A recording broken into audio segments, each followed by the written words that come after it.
জয় গুরু এবার মহাজয়। আমাদের ইষ্ট প্রসঙ্গ আমাদেরকে শোনাবেন শ্রদ্ধা মিলি শ্রীবাস্তব মা রিসরা থেকে। জয় গুরু মা গো। जय गुरु माँ, जय गुरु, जय गुरु। জয় গুরু, জয়। सीसी ठाकुर जी के चरणों में मेरा कोटि कोटि प्रणाम। सीसी वर्मा के चरणों में कोटि कोटि प्रणाम। सीसी बौरदा के चरणों में कोटि कोटि प्रणाम। पूज्यपाद सीसी आचार्य के चरणों में कोटि, समस्त ठाकुर परिवार के चरणों में कोटि कोटि प्रणाम। मेरे माता पिता के चरण पर, सासू के चरण, पतिदेव के चरण उपस्थित यहाँ जितने माँ दादा हृदय से जय गुरु। ठाकुर সম্বন্ধে যা কিছু বলা যায় সব কম। সত্যি আমরা অনেক অনেক অনেক অনেক ভাগ্যবান সময় 20 মিনিট যে পরম পিতাকে পেয়েছি। ঠাকুর যদি জীবনে না হতেন তো সত্যি জীবন জীবন হতো না। জীবন মতন যে আমাদের অত ভালো করে আনন্দ করে জীবন যাপন করছি বা যা কিছু অনুভব করছি, পরম পিতাকে বুঝছি, পরম পিতাকে চিনতে পারছি, একমাত্র পরম পিতা দয়া। দয়া ছাড়া ঠাকুরকে চেনা যায় না, বোঝা যায় না। এটা আমি বলছি না, শ্রীকৃষ্ণজি গীতায় স্বয়ং বলছেন।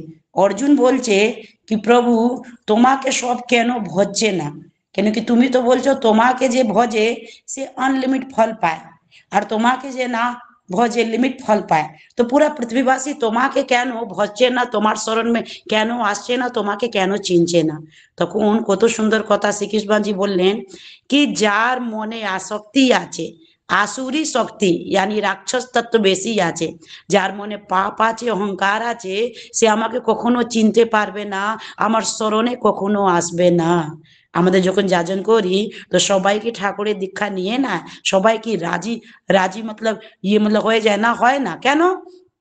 তার মনে আসুরি শক্তি আর পাপ অহংকার অত্যধিক আছে, ও ঠাকুরকে চিনতে পারবে না, তার জন্য সবার দীক্ষা হয় না। কিন্তু ঠাকুর কি বলে যাজন করে যা। যাজন করলে কি হয়, যাজন করলে ওই আসুরি শক্তি আছে ওই দেবতা में পরিণত হয়ে যায়। ওই যে মন में যে পাপ অহংকার আছে সব খণ্ডিত হয়, ওর মনটা প্রাণটা শুদ্ধ হয়ে যায়, তারপরে দীক্ষা হয়ে যায়। তার জন্য যাজন কখনো বন্ধ করতে নেই। क्योंकि আবার শ্রীকৃষ্ণজি বলছে যে তো ये अर्जुन मतलब ना पूछছে তো কে মানুষ তোমাকে চিনে, কে মানুষ তোমার শরণ में আসে ভজনা मतलब করে, বলে যার মন সব গুণ থেকে ভরে আছে আর যার শুদ্ধ মন আছে সেই আমাকে চিনবে, সেই আমাকে ভজবে, সেই আমার শরণে আসবে। সেই রকম আমাদের কোথায় না কোথায় মন শুদ্ধ ছিল, তার জন্য পরম পিতাকে পেয়েছি, নালে ঠাকুর কে দীক্ষা অত সহজ না। তার জন্য ঠাকুর ভাববাণী में কি বললেন, আমাকে শুদ্ধ আত্মা চাই রে, আমাকে শুদ্ধ আত্মা চাই, यानी শুদ্ধ আত্মা ছাড়া দীক্ষা হয় না। তার জন্য তিনি চিৎকার করে মতলব বলছেন আমাকে শুদ্ধ আত্মা দে, यानी শুদ্ধ আত্মা যত শুদ্ধ আত্মা আছে যাজন করলে দেখবেন চট করে দীক্ষা হয়ে যায়। পরন্তু যে অশুদ্ধ আত্মা আছে, যে ঠাকুরকে ধরতে ইচ্ছা করছে না, তাহাকে भी যাজন ছাড়বেন না। ঠাকুর যে যাজন শস্ত্র দিয়েছেন এই করলে কত পাওয়ার আছে যাজন মে জানেন, এই অশুদ্ধকে শুদ্ধ করে ফেলে। যেরকম একটা কাদা বালতি, একটা বালতি কাদা থেকে ভরা আছে, তার উপরে যদি নল ট্যাপ খুলবেন তো কি হবে, আগে তো কাদা কাদা কাদা বেরোবে, খুব কাদা, যার ভিতর যত কাদা থাকবে মানুষ ভয় থেকে নলটা বন্ধ করে দেয়। এই কত কাদা বাপরে, নল খোলা পর তো কাদা আর বেড়ে মতলব গিয়েছে। তা আমাদের যখন যাজন করি তখন সামনেওয়ালা খুব উল্টা পুল্টা বলে, ঠাকুরের সম্বন্ধে তো অনেক কিছু মতলব বলে, আমাদের কি করে জানেন, যাজন করতে ছেড়ে দিই, আর করবো না, বলবো না। ও মানুষ খুবই উল্টা পুল্টা বলতে, আরে ও তো ট্যাপ খুলেছি যাজন রূপী, ভিতরে তো কাদা আছে, ওর মন প্রাণ তো কাদা আগে বেরোবে। যদি ট্যাপ বন্ধ না করবেন নলটা, তখন কি হয়, জল পড়তে পড়তে পড়তে বালতি যত কাদা থাকে সব বেরিয়ে পড়ে আর বালতি শুদ্ধ জল চলে আসে। সেই রকম আমাদের যাজন করতে করতে করতে যার মনে যত অশুদ্ধ থাকে সব বেরিয়ে যাবে আর তার মন শুদ্ধ হবে, তার দীক্ষা হবে হবে হবে। 1 বছর 2 বছর 10 বছর 20 বছর দেখেছি আমি, 10 বছর পিছনে যাজন তার দীক্ষা মতলব হয়েছে। তার জন্য যাজন রূপী ট্যাপ কখনো বন্ধ করবেন না, যাজন করে যাবেন করে যাবেন করে যাবেন, এক না একদিন তার দীক্ষা হবে, তার মন শুদ্ধ হবে। তুই পরম পিতাকে পেয়েছি, তার জন্য সবকিছু পাওয়া। এই যে দীক্ষা নিয়ে হয় কি, দীক্ষা থেকে মানুষ পায় কি, ঠাকুর একবার প্রশ্ন পুষছেন, অনেক ভক্ত বসে আছে, আচ্ছা বলতো দীক্ষা নিয়েছি কি পেলি, দীক্ষা নেবার পর কি পাওয়া যায়? সবাই বলছে এটা ওটা এটা ওটা, ঠাকুর স্যাটিসফাই হচ্ছে না। অ্যান্সার দিয়ে ঠাকুর স্যাটিসফাই হচ্ছে না, তখন শ্রী শ্রী বরদা আসলেন, ঠাকুর পুছলেন বড় খোকা দীক্ষা নেবার পর কি মানুষ পায়? তখন শিশি বরদা এক কথায় বললেন, দীক্ষা নেবার পর মানুষ নাম পায়। কত সুন্দর কথা, সত্যি কথা, বাস্তব কথা। আমাদের অত থিঙ্কিং, ডিপ থিঙ্কিং में যাই না। দীক্ষা ছাড়া भी আপনি সত্যানুসরণ, নারী নীতি, ঠাকুরের জীবনী আপনি পড়তে পারবেন, আপনি বাণী পড়তে পারবেন, ঠাকুরকে বারে में জানতে পারবেন, কিন্তু নাম কখনো পাবেন না। নাম যখন দীক্ষা হয় তখন এই বীজ মন পাওয়া যায়। আর রীতি দাদা বলে দেয়, যে অদীক্ষিত, যে জানে না তাকে এই নামটা বলবে না। যে দীক্ষিত আছে চার কাছে, यानी গুপ্ত নাম, মহানাম। যখন দীক্ষা নিই তখন এই মহানাম পাওয়া যায়। তার জন্যে আমাদের যে এই যে দীক্ষা নিয়েছি এর নাম পাওয়ার জন্যে আমাদের কত কত নাম মতলব করি না। যার জন্য দীক্ষা হয়েছে সেটাই ইগনোর করে চলছি, করছি না নাম। তার জন্য যা পাওয়া ছিল সেটা পাচ্ছে না। তার জন্য প্রচন্ড নাম করবেন। এ নাম করলে কি না হয়, असंभव संभव হয়, সবকিছু হয়। এ নাম মে অনেক শক্তি আছে, মহিমা আছে। আমি বলছি না, এ সতযুগ থেকে চলে আসছে নামের মহিমা। নাম করলে কি হয়, নাম সব দিকে মতলব আগে আছে। আর কলयुग में तो बोला আছে কলयुग নামই আধারা। এই যে কলयुग আছে এ নাম के ऊपर ही डिपेंडेंट আছে। নাম ছাড়া এই কলयुग চলতেই পারবে না। তো এই নাম আধারা কলयुग আর পরমপিতা মহানাম মানলেন এই দীক্ষা মাধ্যমে। এই নামকে মহানাম কেন আমি বলছি, এই নামের ভিতরে সব নাম আছে। পৃথিবীর যত নাম আগে এসেছিল বা পরে যত নাম আসবে সব নামের ভিতরে সমাহিত আছে। এমনি কি ওম শব্দ भी আমাদের নাম বীজ মন্ত্রের মাঝখানে সমাহিত আছে। ভালো করে যদি মন প্রাণ দিয়ে নামকে পড়বেন অক্ষর অক্ষর করে, তখন বুঝতে পারবেন এর মধ্যে তো ওম শব্দ भी আছে। তো এই যে পরমপিতা যে মহানাম মানলেন, এর অনেক গুণ আছে, অনেক কিছু পাবনা আছে। আমি করে করে পেয়েছি, তার জন্য জোর গলা বলতে পারছি নাম করলে কি না হয়, সবকিছু হয়, অসম্ভব সম্ভব হয়। একটা ভাগবতে একটা কাহিনী শুনছিলাম, নামের মহিমা মনে পড়ছে। একটা ব্যক্তি যে ভগবানকে ভালোবাসতো না, নাম নাম শুনতে ভালো লাগতো না, তার পড়োশি অনেক ভক্ত হামেশা নাম ভগবানের নাম রাম রাম রাম রাম জপতো, তাকে ভালো লাগতো না। একবার ঝগড়া মতলব করেছে, এই তুমি দিনভর কি ভগবানকে নাম রাম রাম মতলব করো, নাম করলে কি তোমার ভগবান তোমার মুখে কি খাইয়ে দিবে? তো বলছে ভক্ত, হ্যাঁ আমার গভীর বিশ্বাস আছে, যদি মন প্রাণ দিয়ে নাম করা যায় তো ভগবান খাইয়ে দেন। বলে অসম্ভব, সম্ভব নেই, আমি টেস্টিং মতলব করে দেখবো। বলো করো। বলো তুমি শুধু দিনভর में 2 বার নাম নাও আর দেখবে তোমাকে ভগবান ঠিক খাইয়ে দিবেন।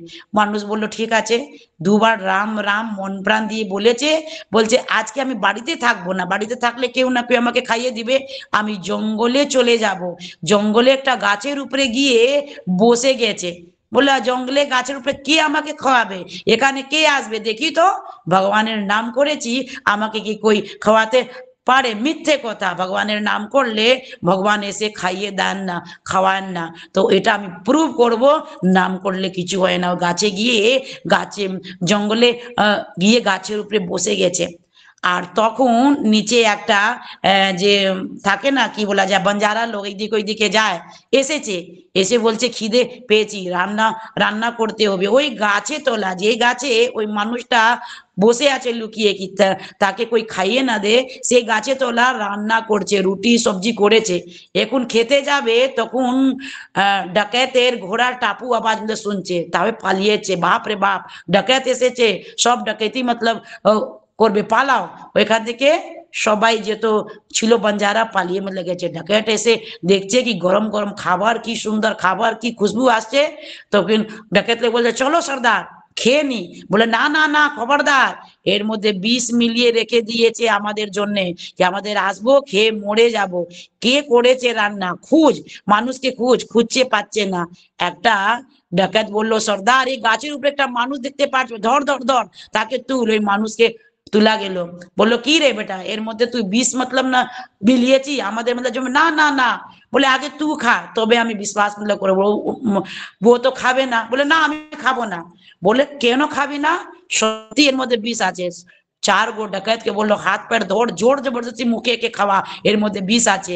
আর জোর করে তাকে মুখে ঠুসে ঠুসে খাইয়ে যাচ্ছে।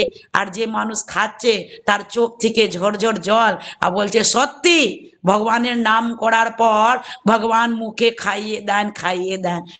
ও তো খেতে খাবে না, গাছের উপরে লুকিয়ে গিয়েছে, কিন্তু যেহেতু ভগবানের নাম করেছে তাকে ভগবান কি করে ডকায়েত দিয়ে জোর জবরদস্তি হাত পা চেপে জবরদস্তি খাইয়েছেন। এই হলেন परमपिता नामेर महिमा। जो भी भगवान के अपने नाम করবেন ফল তো পাবেন, কিন্তু এই বীজ মন্ত্রে যে নাম আছে এই সব দিকে সর্বসে।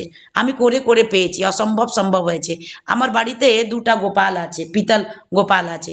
একটা গোপালে একটা কানের ফুটো ছিল, একটা কানে ছিল না। একটা গোপালে দুটা কানে ফুটো নেই, একদম নেই। আমি আর্টিফিशियल कान में के जन्माष्टमी में आनताम, ठूसताम, पर किचु होतो ना। আর আমার খুব শখ कि আমার গোপালে কানে ফুটো হতো তো আমি সোনার কানে তিনাকে পড়াতে পারতাম, परंतु হতো না। क्योंकि খুব চেষ্টা করেছি। পিতল में কি কি রকম छेद হয়। আর এই পরমপিতার এই ভাববান নয় পুণ্যপুতি। मैं एक बार পড়লাম कि যদি कोई মানুষ 2 ঘন্টা মন প্রাণ দিয়ে যদি নাম করে दिन भर में 6 मास में তার সব ইচ্ছা পূর্ণ হয়। তো আমি ভোর 4টের সময় উঠে চক্র ফটো দেখে রোজ নাম করতাম। হঠাৎ নাম করতে করতে মনে আসলো, ঠাকুর তুমি তো বলেছো সব মনোকামনা পূর্ণ হয়, যদি আমার পিতলে গোপালে কানে ছেদ হতো তো কত ভালো হতো। এইটাই ভাবনা চিন্তা করতে করতে নাম করছি। নাম করার পর আবার স্নান টাস্নান করে গোপালকে খেতে দিব। মনে ভাবছি দেখি তো একটু গোপালে কানে ফুটো যদি না হয়ে যায়, क्योंकि আমি নাম করে করে মনে ভাব এসেছে। আর ঠাকুর বলেছেন বীজ মন্ত্রে অনেক শক্তি আছে, যা কিছু মনে ভাব সবকিছু পূর্ণ হয়। আমি মাচিস তিলি নিয়েছি, মাচিস তিলি নিয়ে যখন ফুটো করছি, মা আপনাদের বিশ্বাস করবেন না, ঝটঝট করে 3টা ফুটো হয়েছে। 2টা গোপালে ফুটো হয়েছে। আমি তো চোখ থেকে জর্জর কাঁদছি, রংটা দাঁড়িয়ে পড়েছে। এইরকম অসম্ভব জিনিস দেখি নেই। পিতলে কখনো মাচিস তিলি থেকে ফুটো হয়, একটু প্রেসার দিলে মাচিস তিলি ভেঙে যায়, অত সফট হয়। কিন্তু পরম পিতার নামের মহিমা দেখুন। আমার ইচ্ছা জেগে গেছে কি আমার গোপালে কানের ফুটো হোক, আর ওর মধ্যে জীবন্ত জাগ্রত গোপাল জাগ্রত হয়ে কানের ফুটো হয়েছে। ভাবতে পারেন নামের কত মহিমা আছে।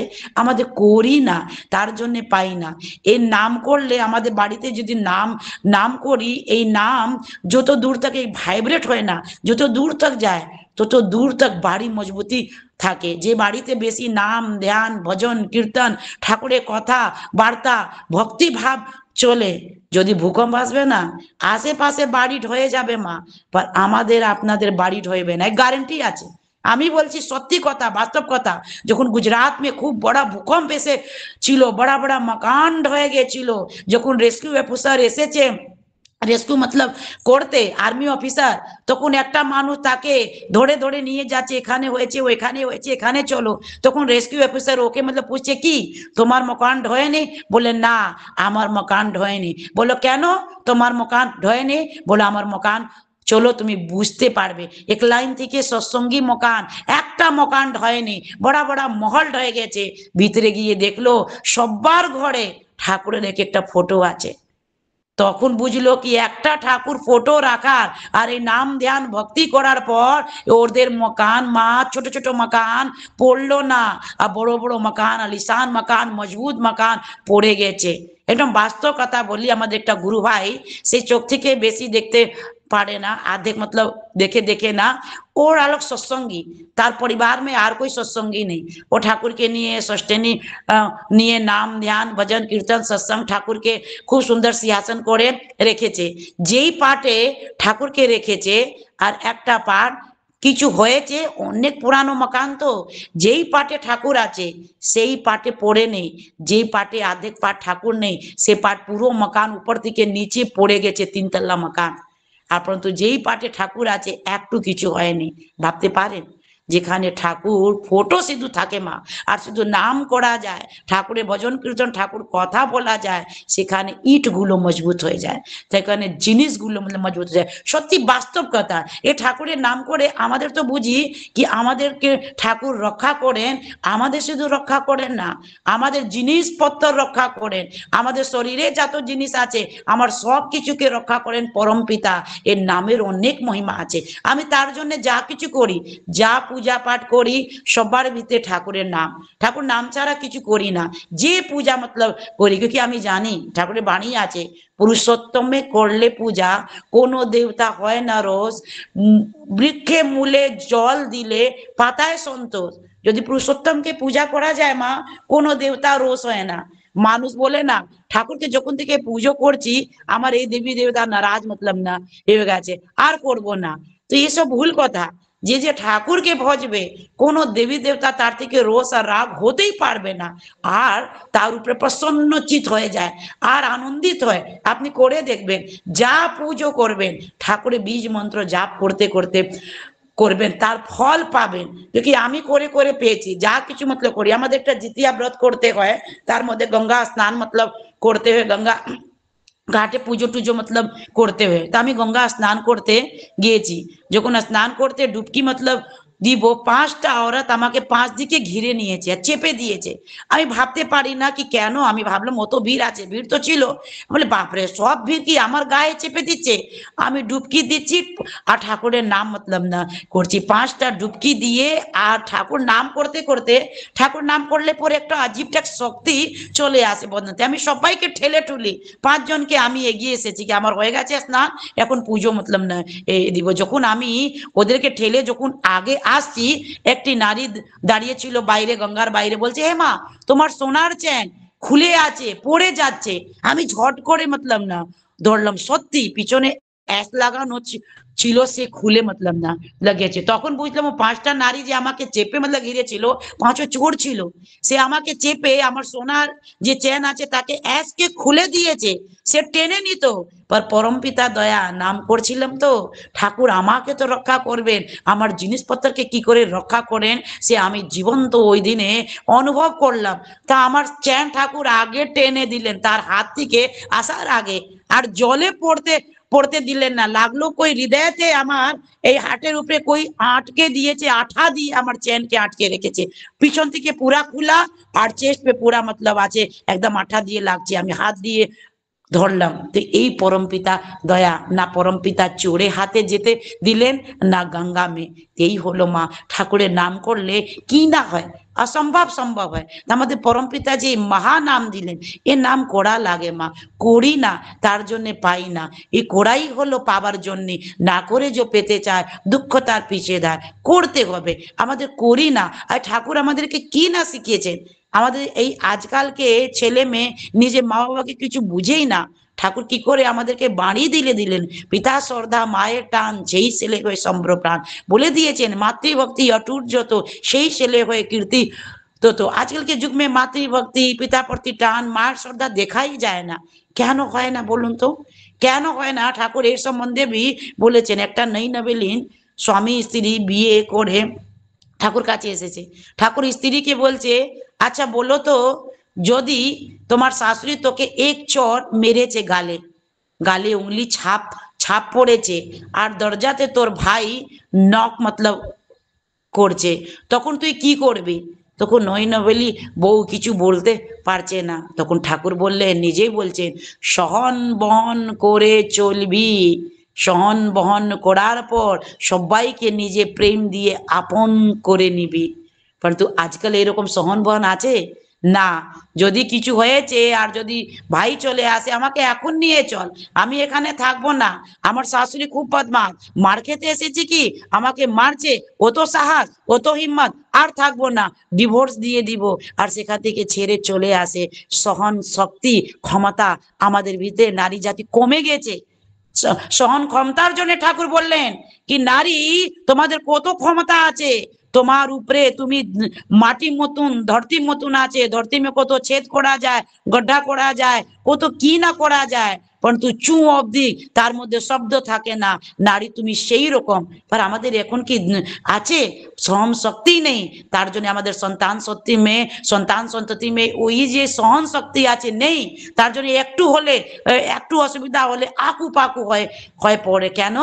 তার গর্ভে সন্তান আসা পর মা সেরকম আকু পাকু হয়ে যায়, তার জন্য সন্তান ভালো হয় না। তার জন্য ঠাকুর আমাদেরকে শিখিয়েছে। ঠাকুরকে একটা ভক্ত বলছে, ঠাকুর তোমার মা তো তোমাকে ভালোই বাসে না, মনমোহনী দেবী তো খেপুকে আর গুরু প্রসাদ দেবীকে বেশি ভালোবাসে।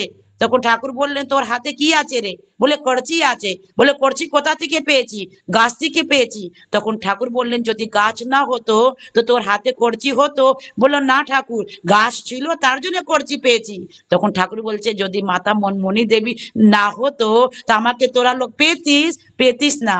আমার মা আছে তার জন্য আমি আছি। আমি মাকে প্রচন্ড ভালোবাসি, প্রচন্ড ভালোবাসি। তিনি কি সুন্দর শিক্ষা আমাদেরকে শিখিয়েছেন। আমাদের প্রত্যেক মানুষকে নিজে বাড়ি বাড়ি মাকে পুজো করতে হবে, প্রেম করতে হবে, শ্রদ্ধা করতে হবে। এই বলে বক্তব্যকে বিরাম দিচ্ছি। সবাইকে হৃদয় থেকে জয় গুরু। জয় গুরু মা।